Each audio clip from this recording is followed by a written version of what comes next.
Soita numeroon. Okei. Vähän jännittää, ettei mitä on tulossa.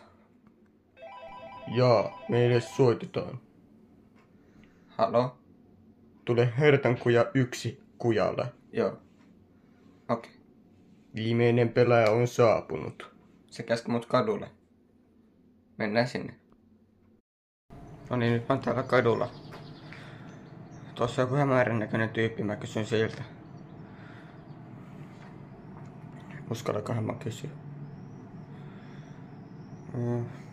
Hei, onko sä se, jolta pitää kysyä se ilmoittautuminen? Olenhan minä. Tässä. Ilmoittaudu siihen.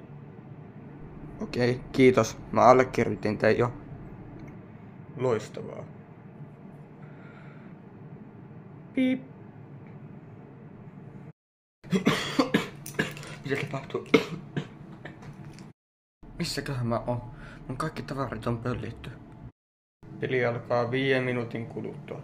Ensimmäinen peli on liikennevalot.